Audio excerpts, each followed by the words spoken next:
Welcome back, my friends, to AA Recovery Interviews. I'm your host, Howard L., and I'm an alcoholic. Sober since January 1st, 1988, one day at a time. I'm grateful you've joined us. AA Recovery Interviews is the podcast where Alcoholics Anonymous members from around the world share their extraordinary stories of experience, strength, and hope. If you enjoy this podcast series, will you do a little AA service by spreading the word about this rich and meaningful listening experience? It's another helping hand of AA we can all extend to alcoholics everywhere. My guest on today's show is Joseph L., who got sober in AA entirely on Zoom during the COVID pandemic. As of the date of this interview, that was over 2 years ago. Since then, he has enthusiastically embraced the program in a way that will inspire those AA members in their early years to stay the course and recover from the disease of alcoholism. Joseph came from a strict upbringing during which he followed all the rules for being good, but did so at the expense of his self-esteem, confidence, and general enjoyment of life. By the time he found alcohol late in his teens, it rapidly became his best friend and constant companion. Deep into his successful career in the corporate world, where he drank all the time, the alcoholism that had always been in tow morphed into a full-blown destroyer. It ruthlessly sank every opportunity for happiness and left him bereft of all hope for the future. By the time he called for help, his life had become increasingly hopeless, and suicidal thoughts recurred to him on a daily basis. Fortunately, the man he called had been sober over 30 years, and was one who lived the AA life. He took Joseph under his wing, initiating a rigorous program of action and accountability. Today, Joseph credits his sponsor for literally saving his life, and AA for safeguarding his future. Though we live states away, I can count on seeing Joseph at the Zoom meetings we both attend. I look forward to meeting him in person one day and sharing some in-person meetings with him. I think you'll find Joseph is wise beyond his years of sobriety, and those of you with less than 2 years will find much to be inspired with by his story. So gather up your friends and enjoy this episode of AA Recovery Interviews with my AA brother I gratefully found on Zoom, Joseph L. I'm Joseph. I'm an alcoholic. Hi, Joseph. That's what I say. Thanks so much for doing the interview today on AA Recovery Interviews, this podcast that allows AA members from around the world to share their experience, strength, and hope by relating their stories of getting sober and their lives since getting sober. I'm really excited to have you on the show today because you have achieved a pretty big milestone recently in your sobriety. That's right. I recently celebrated 2 years, and I'm coming up on the 3-year anniversary of starting with AA. Mm-hmm. Obviously, that period includes a day or so of relapse. Yeah, I got sober about 4 months into COVID. 4 months in. Was that the first time you'd ever attempted to get sober? It's the first time I ever asked for help. First time you asked for help. So all the other times you thought you could do it on your own? Oh, yeah. That's a really popular delusion, right? Yeah. I have the benefit or the curse, depending on how you put it, much like my sponsor, of being a periodic. So I could fool myself by, going a month, 2 months, 3 months without drinking. I could fool myself really, really well. Mm-hmm.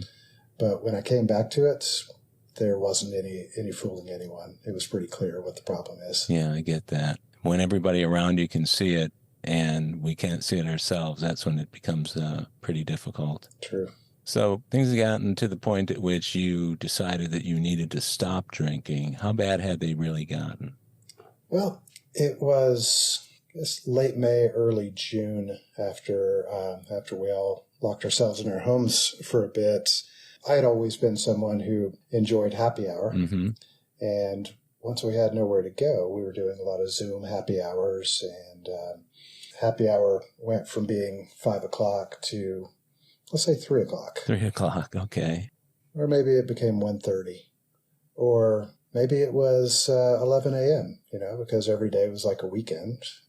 It's a very, very slippery slope from that to, well, what would be good with these eggs? How about a glass of white wine? Yeah, white wine always goes great with eggs, doesn't it? It goes well with anything if you have enough of it. Did your drinking actually progress after the pandemic started? Did you find yourself, by virtue of being at home for longer periods of time, was it increasing steadily or did it kind of hold at a certain level for a while? It increased precipitously for me, I would say. I've always tended to be the kind of person who could take it or leave it as far as whether you have the first one. But if I drank one, 3 was a guarantee. 5 or 6 would be a pretty good bet, too. There's someone you and I both know who I used to drink with, and we would every now and then joke about going down to this taco place and having a margarita, because neither of us has ever seen a margarita. And how did that work out? Predictably. I think if I kept going, it would have gone to a pretty bad place. And I was just fortunate that I already knew Wes, my sponsor, through a completely different part of life. And so when I asked for help, he was there, and he showed me how to do this. Yeah, that's amazing. I've had the opportunity to get to know Wes, and you and I actually met each other at a meeting that we both attend that's actually out of another state from both of us. I'm in Texas, you're in Colorado, and the meeting that we participate in and have been doing since COVID and Zoom is actually out on the West Coast. Did you know that he was in the program before you needed help? Oh, I did. I had been dating someone for a while who knew them, and she had introduced me to Wes and Victoria, and we had a dinner out at one point, and then we decided to have them over for dinner another time. And Howard, I would say it was a good 2 or 3 hours prior to their arrival that I was going through my house and finding anything that even suggested alcohol, because naive as I was, I thought I might offend them if I had anything sitting around. So, that's kind of the opposite the way most people do it. Most people have more booze, so maybe they can encourage the person who's not drinking to take a drink, right? There's something about Wes. He's the last person you'd ever offer a drink to, because he's got this presence, this aura about him. If it had been someone else, I don't know that the sponsor relationship would have worked out. There was something about him that I think is just, it's deeply moving to me as a person. And it was even before I asked him for this kind of help. There's just something about his presence that is kind and gentle, but that man is a force of nature. Whenever he and I have talked, and we talk about how he and his sponsor get along and the work that they do, this is a guy who takes his sobriety seriously. So when I think about the handful of people I know in the world of AA who are absolutely terrific sponsors by virtue of how I see them sponsoring other people, he's definitely on that list. I'm really grateful to hear that you and he have that sponsor-sponsee relationship. I wanted to get your initial impressions of AA when you first came in. You hadn't been to a live meeting before you went to Zoom? That's right. I had not. So your first experience with Alcoholics Anonymous, a program that was always a knee-to-knee, eye-to-eye, in the flesh organization, suddenly became online, two-dimensional, people able to do whatever they want off-screen and still participate. A lot of people that I knew were just not impressed enough with Zoom to even want to do it at the time. And over time, what happened was they realized that if they didn't do Zoom, they weren't going to get a meeting. And that became a pretty serious matter. Zoom babies, they call them, came in who had never been to a live meeting. So tell me what you felt or what you thought about the first meetings that you went to online. Well, I think I very much fit in that camp of the Zoom babies. I remember when I reached out to Wes and asked for help, he said, "Would you like to go to an AA meeting?" And I said, "Hell no. I don't want to identify as being an alcoholic. I just want to stop hurting." And Wes, in that very gentle way he has, said something to the effect of, "Joseph, you asked me for help, and this is the way that I know how to help you." We had a little talk about that, and I was at a point where I was feeling pretty beaten up anyway. So Wes explained that because of COVID, all of the meetings that he had been to in LA, the ones where he got sober, had gone online. I guess he had had about 4 months to really get a rhythm with that. And so the first one he invited me to was the one that you and I attend. Yeah. Well, a couple of things. One, I took the 90 meetings in 90 days thing very seriously. I think it ended up being something like 120 or 130 meetings in the first 90 days. As you said, if you don't go on Zoom, you're probably not going to get a meeting during a quarantine. And maybe just, generally not at all if you're somewhere that doesn't have as many meetings as somewhere like LA or New York or somewhere like that.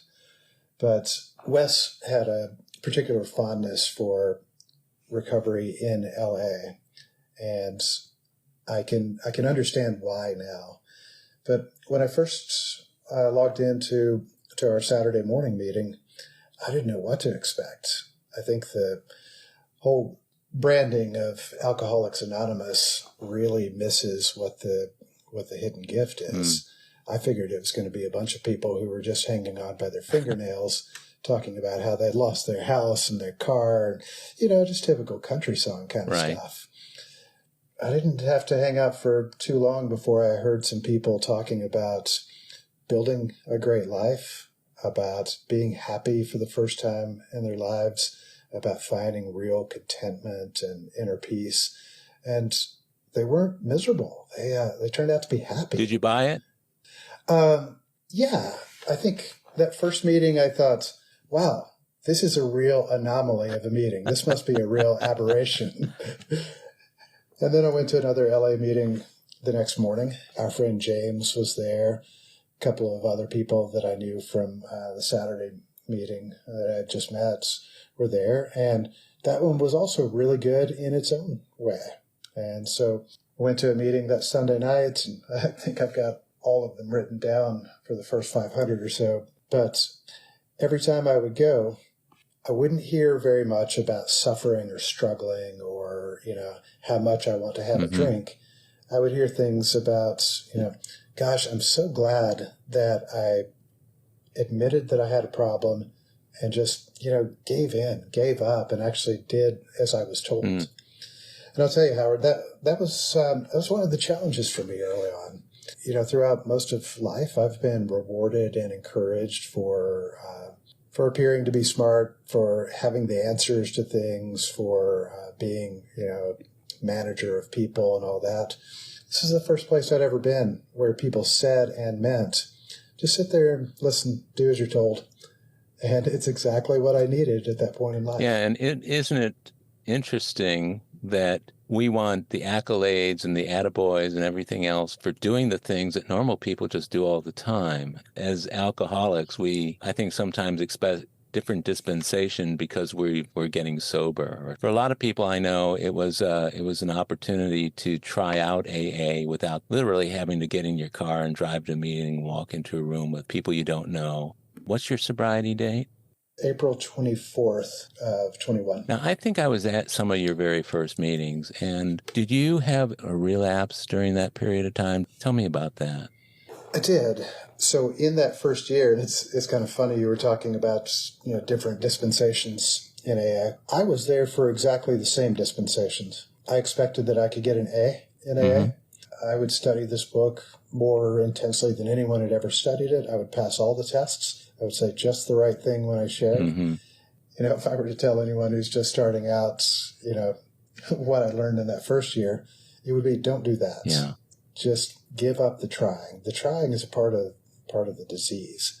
When people talk about the God thing, I think needing to know the God thing is part of the disease. So, I feel like when I finally came to truly surrender, I knew the difference. But in that first year, I didn't. Yeah. And so I came to a point about 10 and a half months in where something happened. I got my feelings hurt. I, started into some self-pitying behavior. And from the self-pitying behavior, it's a quick trip to, well, screw it. No one cares if I take a drink. I'm just going to go, use this thing that I know so well to numb out what I'm feeling. And that lasted about a day, at which point I ended up on Wes's doorstep and spent 3 days in his basement. I thought it was a good thing, though, that when it got at its most desperate and bleak, rather than just continuing to go, I said, I need to, just for this moment, just go see my sponsor.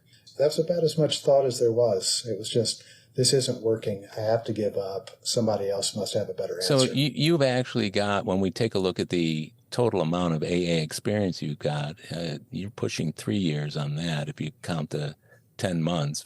I like to think that for people who relapse, they haven't really lost anything except their sobriety. And I know that might sound kind of confusing or trite to listeners, but what I mean by that is that everything that we learn to do or not to do, when the relapse occurs, it suddenly either becomes true or false, and suddenly all that experience and things we were told makes sense, like all at once.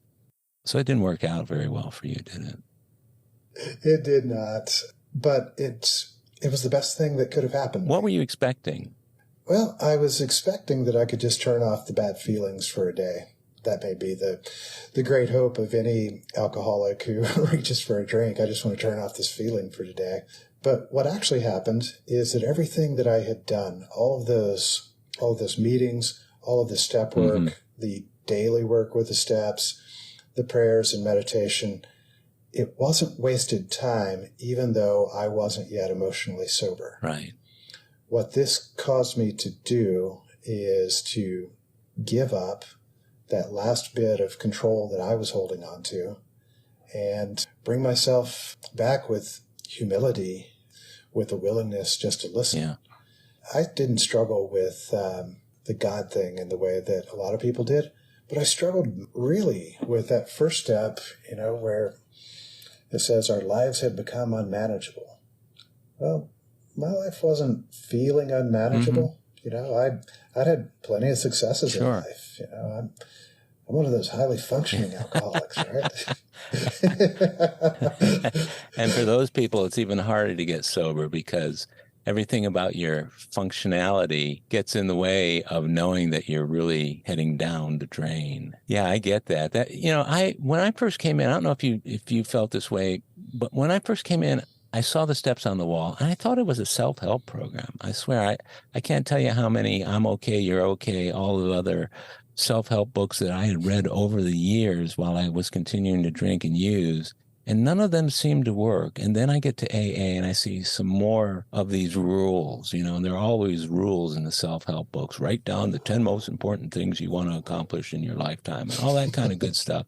And I thought it was that. And then I saw God and I thought, oh no, here I was thinking, this may be my only shot, and they're going to want to shove religion down my throat. So I didn't really engage in the program very much for the first 10 months. That's about the amount of time I had. And AA is a miserable place to hang out when you're not doing the work and everybody around you seems to be, and they seem to be getting better and I'm not. And so I wasn't doing it. I didn't have a sponsor. I didn't do any of that kind of stuff. And I was heading out the door at 10 months, kind of like you. I thought, I'm not feeling any better. I'm feeling worse for doing this. So I'm leaving. And a few people who are the kind of people that you and I probably are in meetings where we see somebody kind of, walking towards the edge of the cliff, catch them up by their shirt tail and pull them back and say, why don't you try things our way? And that's exactly what happened for me. And it wasn't until that, but I still didn't get the God deal like you did. What was there about God and belief in spirituality at that point that got you through the first few steps?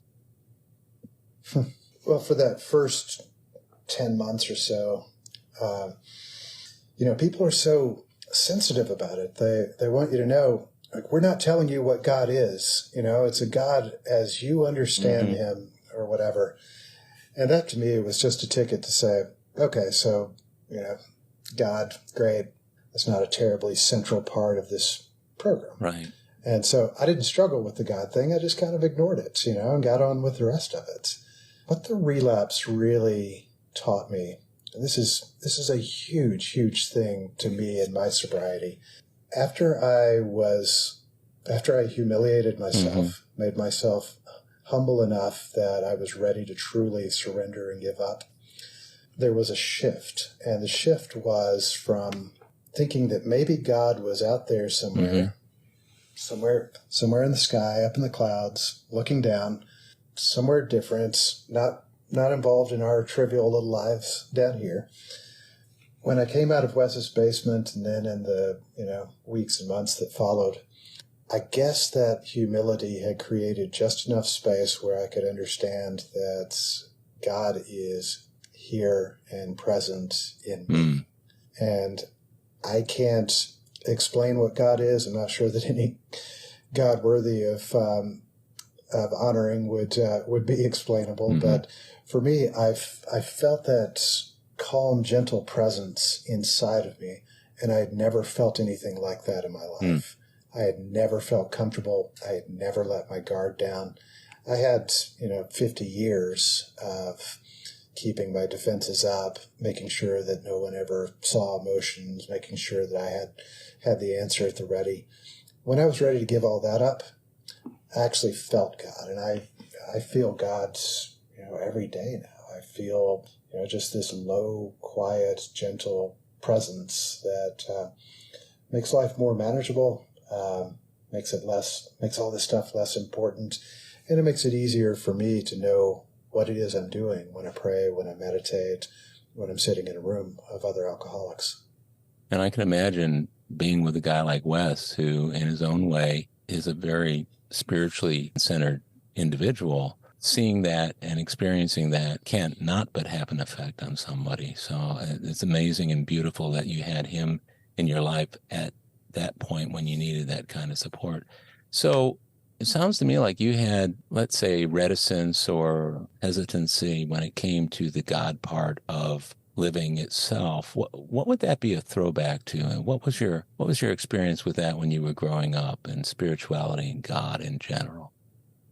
Well, I grew up in a Southern Baptist church in the Deep South, a small town prior to internet, and no criticism of anyone's spiritual path, but at least for me, I felt like it was really good training for becoming either an atheist or an alcoholic or both. Mm. And I think it was more about the culture of the religion than the religion itself. Having had that spiritual experience that I was mentioning before, I can go back and I can see the Bible as I read it as a kid, and I understand it differently. I experience the entire thing differently. But I had pretty strict parents growing up. Dad was a county judge. He expected excellence. He was Mr. Everything in high school. Mom also was pretty strict, and we were in the church, every time the door opened. Mm-hmm.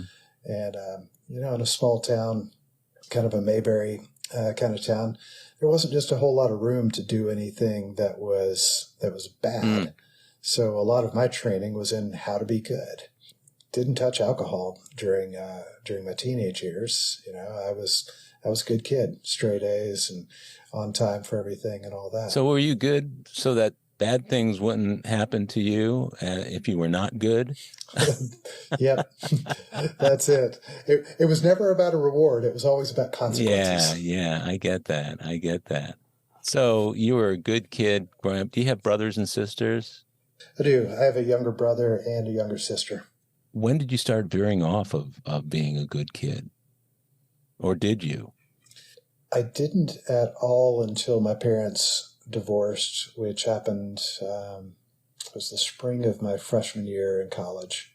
It's just out of the blue to me. I think I was probably naive. It wasn't out of the blue to everyone, but there was something about that where I thought, hey, I kept my end of the bargain. I did all of the things that I was supposed to do. Yeah. and you guys are letting down your end of the bargain? Well, I think I'm going to go have a drink then.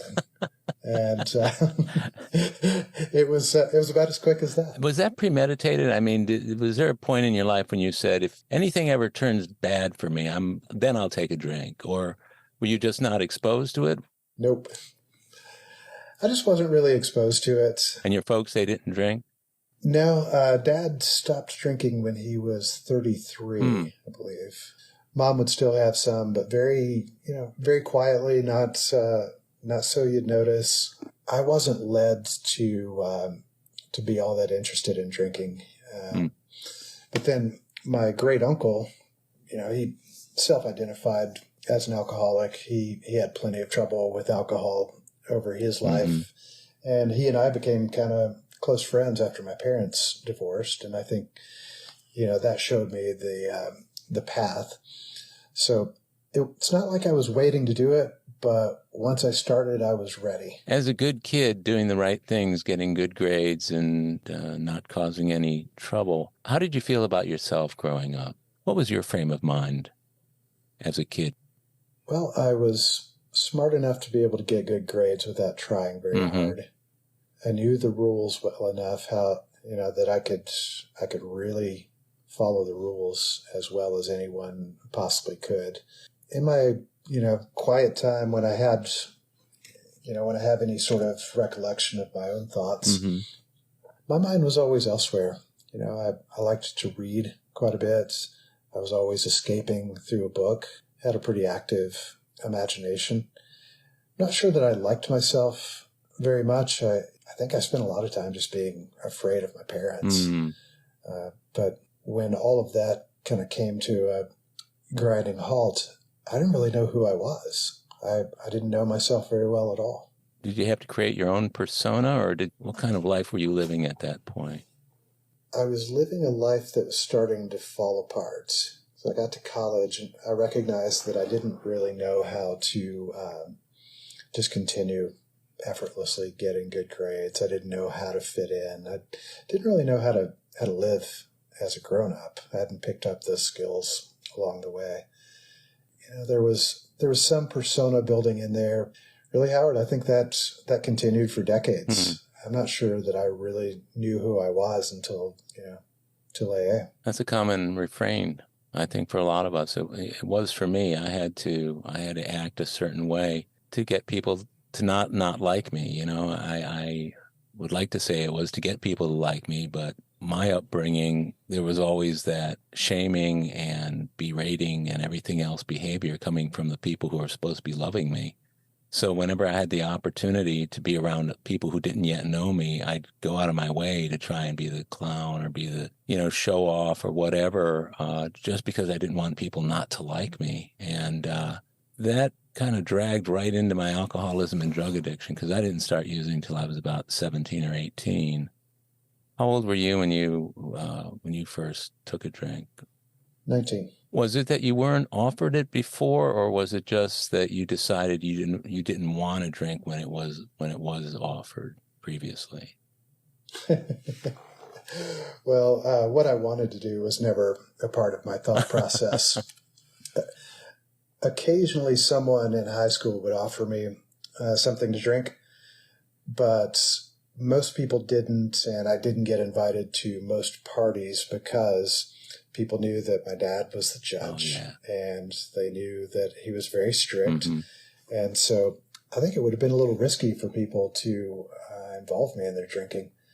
I got offered some beers. I think somebody offered me a joint one time, but the other part of it was that I was so on the program of being a good kid and so scared of the consequences that it wasn't even something I could consider. I knew that I would be in big, big trouble if I got caught. So you were in this very structured and rigid environment when you were home, and then you go off to college. About the same time your folks get divorced. Yep. So those two things conflate to create a real mindset geared towards drinking or using drugs, don't they? Yeah, well, add in a little bit of social awkwardness and the fact that just being effortlessly smart and getting good grades was beginning to fail. There were a lot of things in life that had worked well enough up to that point. And, at some point they stopped working. So you started drinking in college. What was your drinking career like by and large? Early days, it was pretty mild.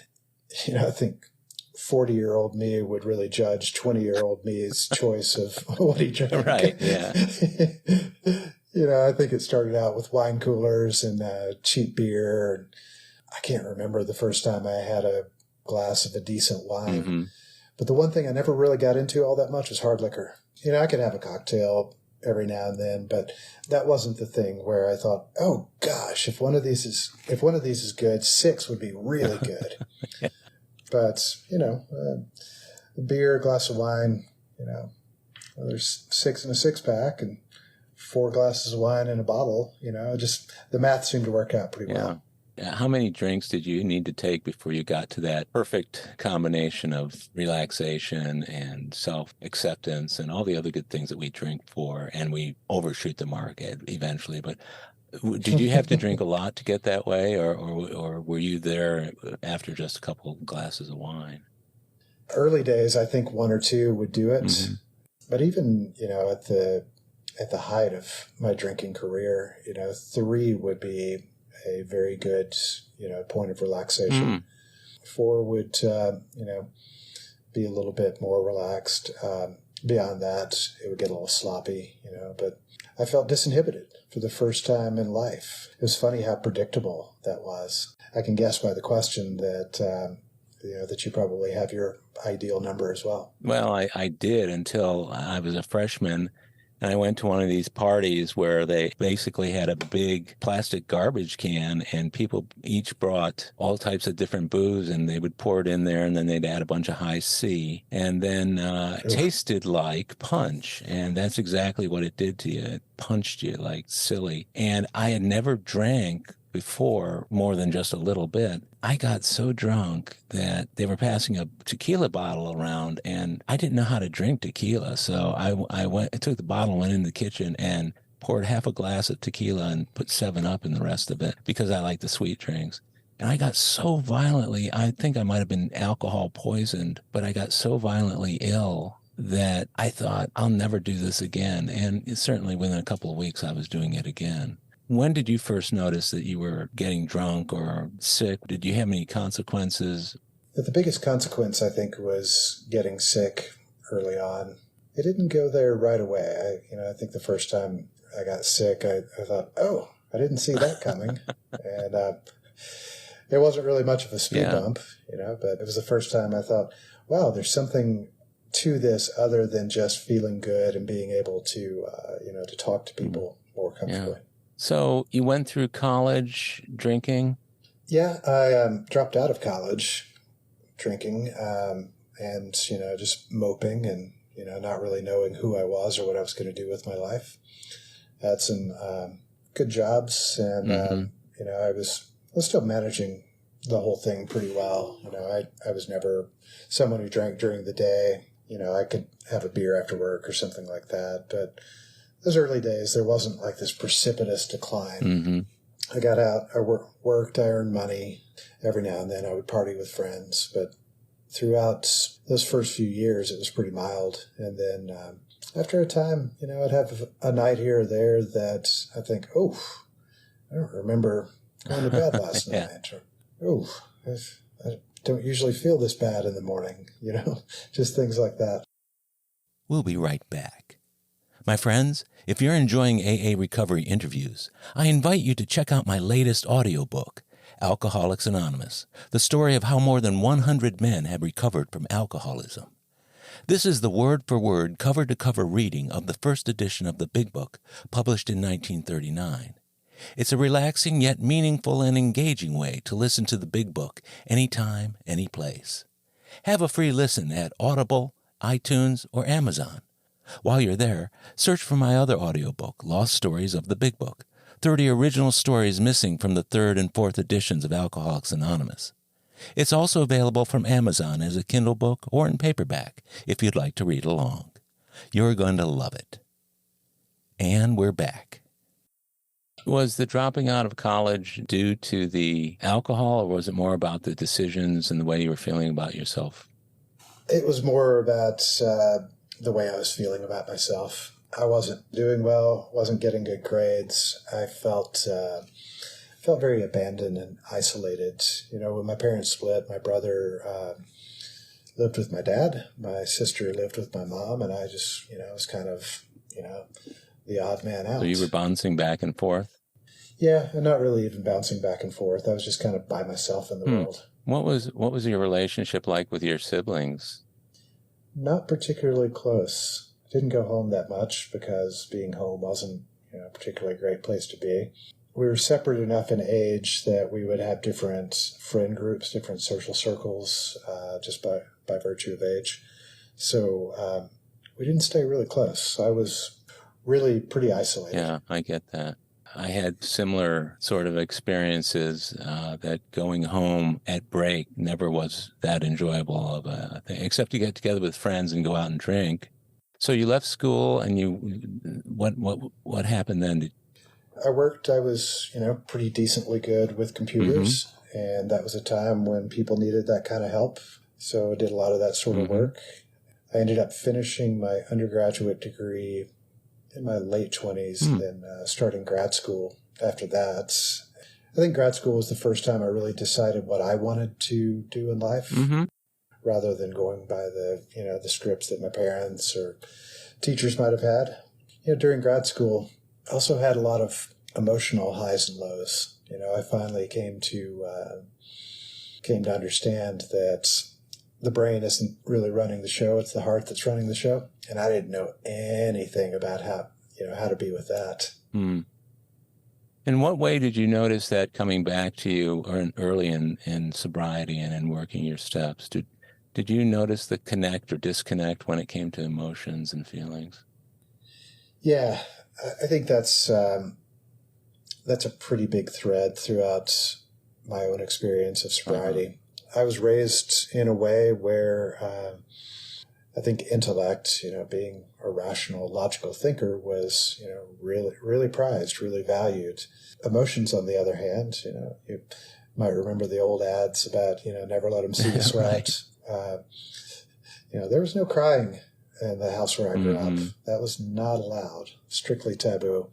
The spiritual upbringing that I had, I thought of God as being like Barry Gibb in flowing white robes up in the clouds somewhere. And so I had to reconfront all of that. During early sobriety, I tried to have the answers and to think my way through it, and got my butt handed to me a couple times, including when I relapsed, because this is not a program of, having better ideas or thinking smarter thoughts. Yeah. This is a program of stopping doing that and listening. So is it safe to say that you finally found in AA what you thought you had found with alcohol along the way? And at what point along the way would you have felt that way? Yeah, I think that's definitely fair. There is no drug that I know of that delivers, the contentment and the inner peace that sobriety does. You spend enough time looking in that big book, you start to see things where you kind of chuckle when you see it, like men who have lost their legs. Yeah. I don't know what they were thinking when they were writing about losing their legs, but that was funny. But there's this one passage that we read every week that talks about, science may one day help an alcoholic drink like a normal man, but it hasn't done so yet. And I always hear that and think, and I hope it never does, because this feels more like the natural state of a human being to me than anything I've experienced in my life. So would you have been one of those guys standing in line waiting for the scientific breakthrough?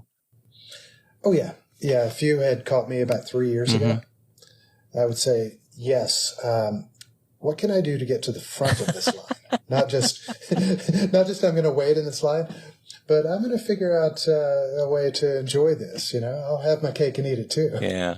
I have to remember so many of the things that you're saying, Joseph, have such wisdom and such feeling associated with them. I'm almost losing track of the fact that you've been sober just for really like 2 years. And I hear a lot of people with much more sobriety talking with the inspiring, meaningful language that you're expressing here. And I know because of who you are and us getting to know you that it is genuine. I had a problem when I was new in sobriety, the first couple of years, 3 years, once I finally realized I had to do the work. I had this persona that I thought the way to demonstrate that I'm sober is by convincing other people that I'm sober. It always led to exaggeration and embellishment. And I'll never forget one day a woman who had about 8 years, and I was sober maybe like 10 months or a year. And I'm in the meeting just espousing all this happy horse shit that I learned and stuff that I had read into the literature. And I shared that day, and the woman came up to me afterwards, and she said, "How long have you been sober?" I said, "Well, less than a year." And she said, "Boy, you are really making a lot of progress, Howard. You seem to really be getting this." And she walked away. And I felt so low because that wasn't true for me. Everything she said that on the outside looked like I was feeling and doing and being was not the way I was in the inside. Do you recall the first time when you felt like your insides matched your outsides? I recall generally the period of time when it happened. Yeah. What you were just describing sounds like what I felt like in my first 10 months or so of AA. Part of it was a relief. Part of it was, wonderful because I had people to talk with. But part of it was, I learned how to mimic what people say when they're sober. Yeah. I learned how to mimic those feelings. I could even memorize, a couple of those prayers, But after the relapse and after that feeling that I was describing of feeling the presence of God constantly, a lot of things shifted. For one, I just cared less about what people thought. I'd find myself every now and then thinking, okay, I could say, no, I don't care to present an image for this person. I'm just talking to this person. And, I'd have these faint ghosts of these old instincts. Another one coming up, I could tell you who was to blame for just about any problem I had. And I would happily do so. On the other side of that, which, it's what I would call at least the beginnings of a spiritual awakening, my posture is more toward taking 100% responsibility for everything in life. Even if someone else has done something, that I might have found offensive, I still have an opportunity there to say, okay, 100% responsibility, Joseph. What's your part in this? That is that last column on the 4th step inventory anyway, and I do that all the time. So, I just start thinking, what's my part in this? And, I could find my part in just about any conflict. To your bigger point, I think if you really feel the presence of God, if you really, truly surrender, that kind of stuff just doesn't matter as much to you. And I guess it seems fairly recent chronologically for me. But every time I think about it, I look back and think, well, I suffered for 50 years. I know all the ways that don't work. So yeah, I get that. This one feels better. I'll bet it does. And I can see it in your face and hear it in your words. There's a lot of years between when you first started drinking and when you stopped. If you had to summarize that chunk of years, first of all, how many are we talking about? And I guess I could stop and do the math, but you can tell me more quickly. I think it's 30. 30 years. So you had 30 years of drinking. Were there drugs involved along the way? No. Okay, so 30 years of drinking. You mentioned jobs and doing well in jobs and being a functional alcoholic. When did that veneer start to wear off? And when did you first acknowledge that you had or might have a real problem? I think after grad school, kind of going into some of my corporate career, maybe other people were aware that there was, there's a little fraying around the edges. I was pretty aware of it. I had a job that was, it was a fancy job. I got to fly first class on planes and stay in 4-star hotels and have fancy dinners and expense accounts and stuff like that. One of the secrets about living that life is that pretty much everywhere you go, somebody's putting a drink in your hand. Yeah. You check in for your flight, you go to the lounge, you go, sir, would you like a glass of champagne? Well, yes, of course I would. Yeah. And then you get on the plane before everybody else, and they say, would you like more champagne? And you say, well, yes, of course I would. And, it's nightcaps at the hotels and meetings over drinks and dinners with, really expensive bottles of wine. And so I had a job where at least part of the job involved drinking.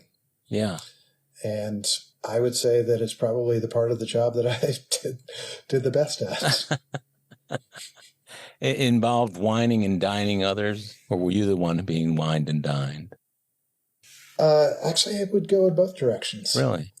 Yeah, we had vendors who would take me out to all kinds of, nifty things, but I would also take people out for dinners or, do big team events or things like that. How long did that go on? That's a decade or more. I had a corporate career that lasted throughout a decade, and then I left and did more consulting work. And if you know anything about the consulting business, it's pretty much the same. You're flying from place to place. You're in airport lounges. You're having happy hours, that kind of thing. During that time, during the decade that you were in that corporate before you went into the consulting, were you still single at the time, or had you gotten married? When did all that come into your life? I got married during that time, and it didn't go well. It didn't go well. I think, because of your drinking? Because of who I am as a person, which is probably why I drank. Okay, I get it. Yeah. Yeah.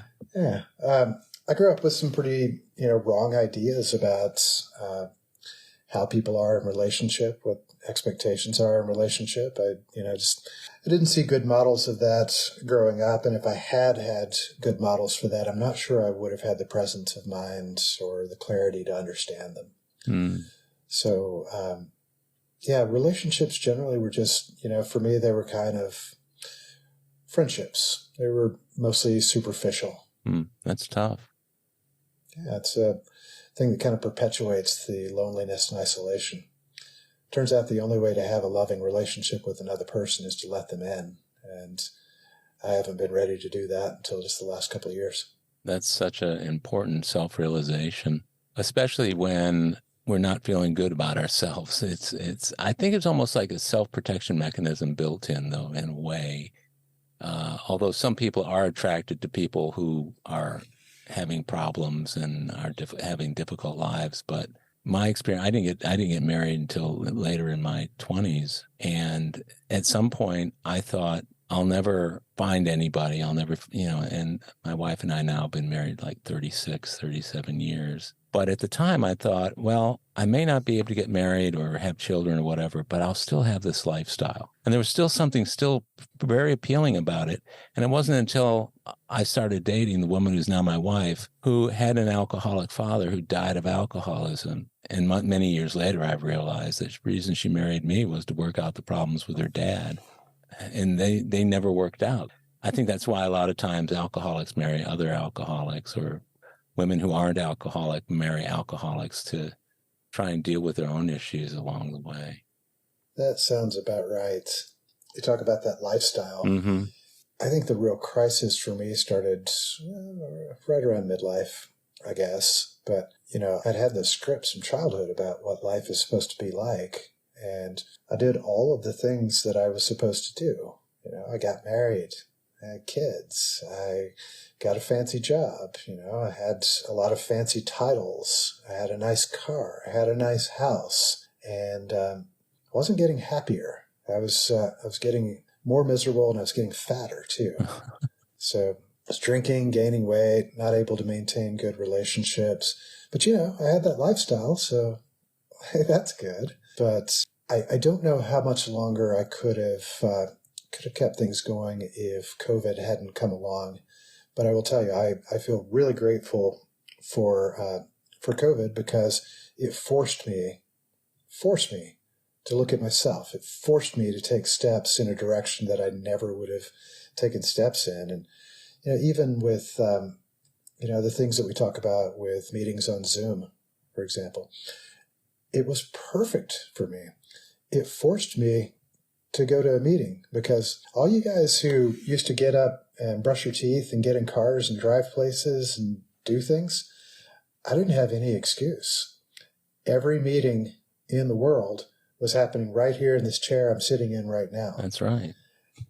And even to this day, even though I've been to a few in-person meetings, right, I still tend toward the Zoom meetings, because it was there when I was first getting sober, and it's the method that I got comfortable with. So all of these things just lined up in a way that said, you can make whatever choice you want, but the old ways aren't working anymore. Here's a better way. And I just feel deeply grateful for that. It's important to feel grateful about it, because that means we are concentrating on not forgetting it. I get that. So let me ask you, what bottoms were you hitting along the way before you finally got sober? I mean, usually for me, it wasn't always, it was more than just one time. It seemed like I hit I was walking over cliff after cliff, and the more I tried to fix things, the worse they seemed to get. What did those last years before COVID look like for you in terms of what was going on in your life related to alcohol and alcoholism?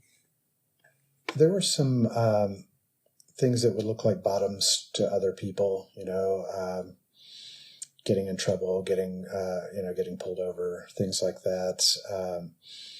But the real bottoms for me were, quieter moments. It was embarrassment at having said something stupid, or regret at having pushed someone away when, I had an opportunity to be more open, or just those, terrible, terrible hangover mornings where you kind of look around and go, is this really what I'm doing with my life? Those were more bottoms for me than any sort of external thing, because I came to hate myself.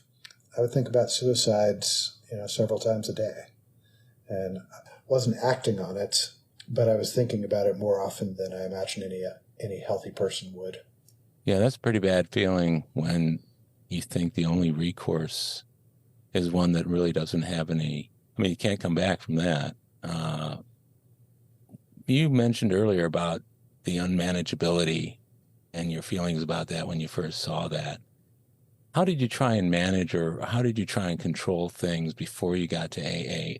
What were you doing before you got to AA to let's say, rationally think you could handle it yourself, or I can manage this if I just do these next things? What things did you try? It's funny when you come into AA and they talk about, having a program. I had a much more elaborate program prior to AA. Oh, heck yeah. I mean, I knew how much to have in the house on hand. If I was going to go to an event, let's say it's, at the next town 20 miles up the road, I would have already figured out how to drink as much as I wanted to and still get home without, getting in trouble or causing an accident or anything like that. I had the timing worked out for when to get to social events, when to leave, things like that. I mean, AA is an easy program compared to all of the different things that I did to be. It sounds like a lot of work to keep drinking. Oh, yeah. Yeah. I mean, AA feels like being on vacation sometimes because I'm not having to work as hard at it. So was it that had failed for you that you decided now's the time to get into AA, or did it just become too much work to keep it up? My life just wasn't going to hold together anymore. I think I was getting to the point where I was feeling kind of antisocial. Like a lot of alcoholics, I didn't like to be told what to do. So anyone who would dare mention that maybe I had a beer at 11 a.m., you would hear about it from me.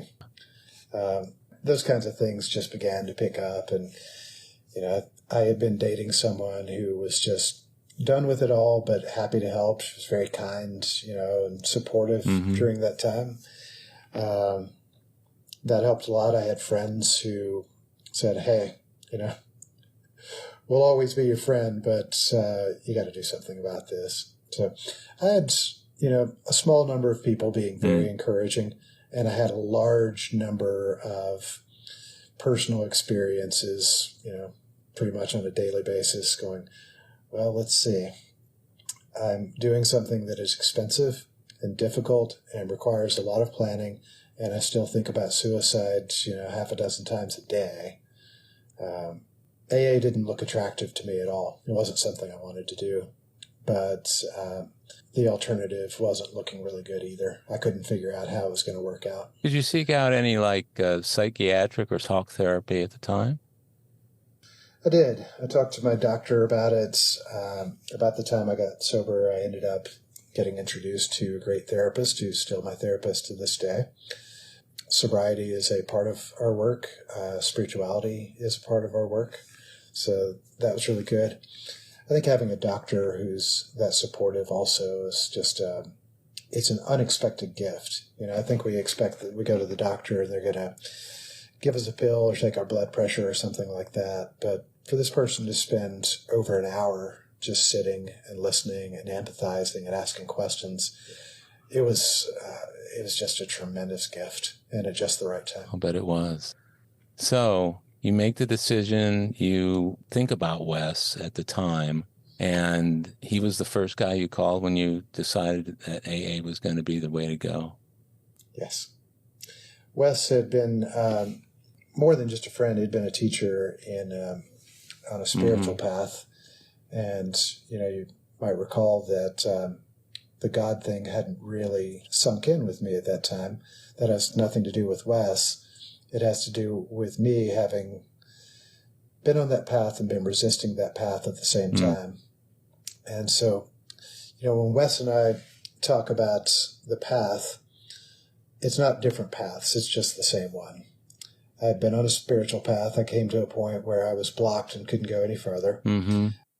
When I had the fortunate gift of needing help with alcohol, it was a different part of that same path. And now, in a couple of years in, with a little bit of contentment and sobriety and humility and all of the things that come with our commitments to doing our own work, I just see more and more of this same path. And Wes is just such a dear friend to be able to walk that path with. He's a beautiful person, and it's so important to have somebody like that in your life on a daily basis. Before you asked him about AA, or certainly before he became your sponsor, did he ever confront you on your drinking, or did he know anything about it prior to that call? I don't think so. I'd never drank around him. So in all the time that we had worked together in the spiritual tradition, I hadn't been drinking during any of that. The couple of dinners that we had, I never drank around him. But I think that sometimes you can see an alcoholic even when the alcoholic isn't drinking. Yeah, I wondered if he had sussed you out. I bet he did. I'd be very surprised if he hadn't. He's very perceptive that way. You've been in the program now 2 years. What sort of things are you doing now on a daily basis? And the reason I'm asking you this is more as something instructional for people who are listening who have less than 2 years. Sometimes people with 20, 30 years, the newcomer or the guy with 1 year feels like he can't relate, so he doesn't even listen at all. What sort of things are you doing, though, that you can attribute to your feelings about yourself and about other people and your relationship with your higher power? I think it's all a spiritual path, whether it's meditation in the morning or running. Running itself is a part of the same path for me. Wes has a different way of going about the steps, and I know people have their preferences and their ways to do it, but the way Wes presented it to me, he said, let's get through this first round of the 12 steps as quickly as possible so you can get started on it again. And getting started on it again becomes a daily practice.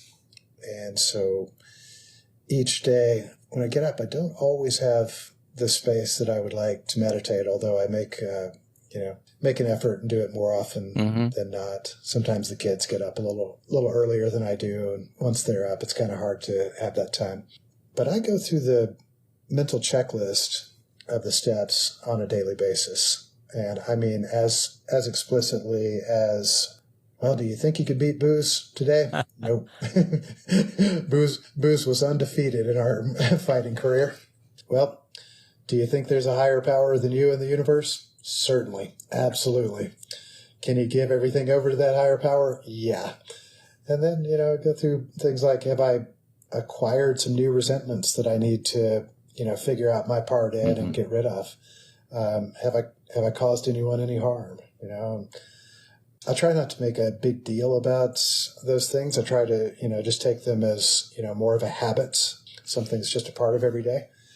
But, occasionally maybe I need to send a message to the DoorDash driver and say, hey, I was kind of short with you on, on that delivery. I apologize, or something like that. But I try to maintain, good spiritual hygiene, because once you get all those stories going in your head and once everything gets cluttered up there, I think that's when you begin to lose real signal to yourself and your presence, your presence as an expression of God in this world. That's a hell of a commitment you've made. That's a lot of work on a daily basis. It's got built-in accountability to another person who likely says, have you done these things? Can I assume from what you're saying that you might agree with the statement, get somebody who you're willing to have hold you accountable? Absolutely. There's someone that I've dated who is also in recovery, and I've seen a couple of sponsor mismatches there. It's not my place to say it, but I watch it, and I think, man, if I had a sponsor who interacted with me that way, I would be counting down the days until my next drink. I think that sponsor relationship is important. I think the accountability is important. I don't think you're looking for necessarily your best friend, because this person needs to be able to, hold up a mirror and say, well, here's what I see here. But that person does need to be someone that I don't know, for me anyway, someone that I enjoy being around, someone whom I respect, and someone who, even in the unthinkable scenario that Wes could be wrong about something, I could at least understand how he might have come to be wrong about it. You've got other people who know him and who know you who might give you some ideas in addition to anything that you may gain from your own sponsor. Are you actively sponsoring some people yourself now? I'm not actively formally sponsoring anyone. I've had this remarkable experience where, in the kind of work I do in the community that I'm in, people don't really talk that openly about their mental health. They don't talk very openly about addiction, alcoholism, things like that. And yet people seem to come to me and say, hey, somebody told me you don't drink. Can you tell me about that? How does that work? And so I'll end up helping them in kind of a sponsor-like way. But, sometimes people need to ease into the program, and I'm cool with that. I kind of needed to ease in myself. And just one day you'll find somebody comes up to you and say, I've been listening to you for a long time now, and would you work with me? And that's a wonderful feeling when it happens, as long as you can let go of the results. So you're involved in the Zoom meetings. You mentioned a handful of live meetings. Do you have plans to do more live meetings, or will you still do the predominant meetings online? I think I will probably continue to stay online predominantly.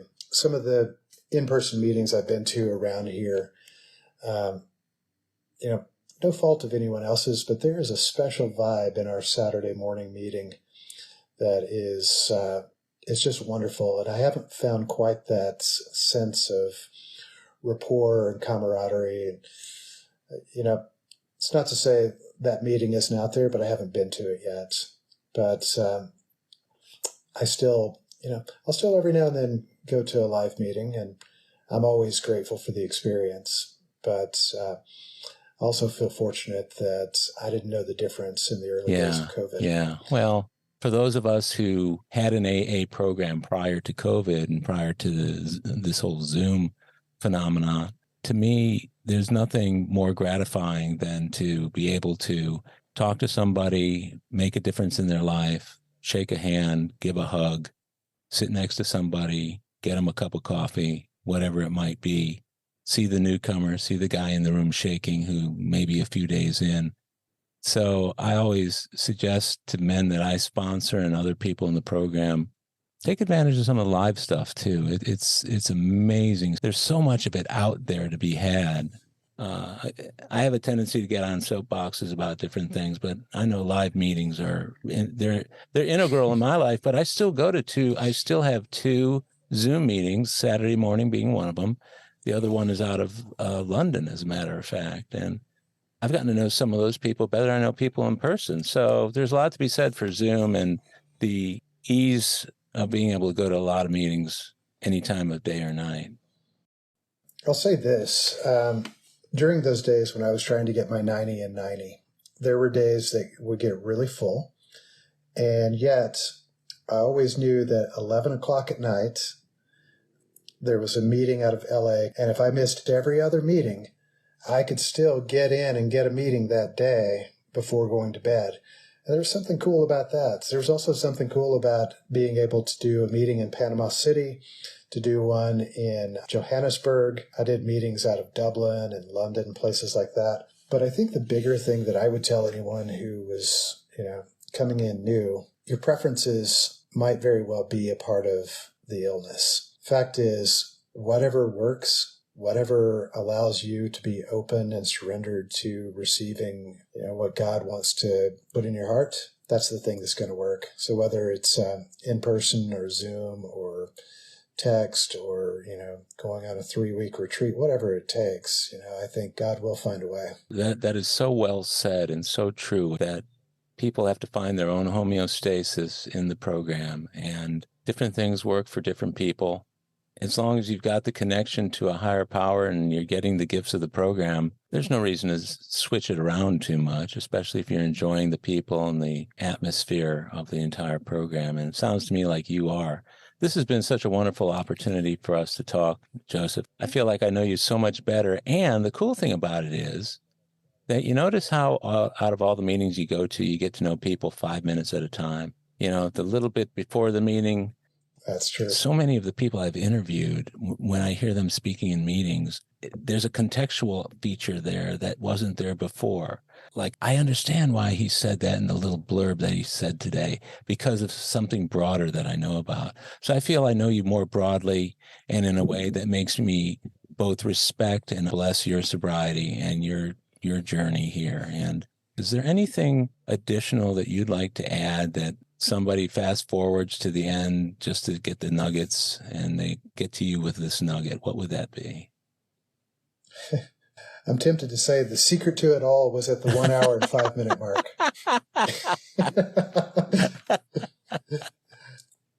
James, who we, were in meetings with on a weekly basis. Oh, yeah. This was just specifically relevant to me, but, when I was really struggling with this and I was just done with it because I'd done everything I'd been told and I wasn't getting my peace and, where was my bliss and all that. James gave me some feedback that was very direct and very loving. And he said, "You're just a know-it-all. You're the guy who has to have all the answers. And so long as you're having the answers, you're not going to hear any from anybody else." Man, that was powerful, powerful, powerful. I don't need to struggle with the God thing. I need to stop trying to struggle with the God thing and just listen. I don't need to keep score or have preferences or anything like that. I just need to be quiet and listen and pay attention. Yeah, it sounds like a great way to proceed with what I hope will be a lifelong program of happiness and meaningfulness for you. And again, many thanks for doing this today. I love you, and I honor everything that you're doing to not only stay sober yourself, but spread the message just by virtue of being you. And I'm looking forward to doing many, many more meetings with you, brother. I love you too, Howard. I really appreciate you inviting me. Thanks, Joseph. God bless. Have a good rest of the day, brother. I'll see you on Saturday. Well, my friends, that's a wrap for today's episode of AA Recovery Interviews. I want to thank my guest, Joseph L., for sharing his story. And thank you for tuning in. Of course, you can listen to all my interviews in this podcast series by following it on Apple Podcasts, Google Podcasts, iHeartRadio, Spotify, Stitcher, Pandora, and other podcast providers. Or tell Siri, Google Assistant, or Alexa, play AA Recovery Interviews podcast. Or visit our website, aarecoveryinterviews.com, to hear more than 120 episodes of AA Recovery Interviews. By the way, this podcast strictly adheres to AA's 12 traditions and all General Service Office guidelines for safeguarding anonymity online. I pay all podcast production costs, and no one receives financial gain from the show. AA Recovery Interviews and my guests do not speak for or represent AA at large. This podcast is simply my way of giving back to AA that which has been so freely given to me. The next episode of AA Recovery Interviews is on the way, so keep coming back. It'll be here soon.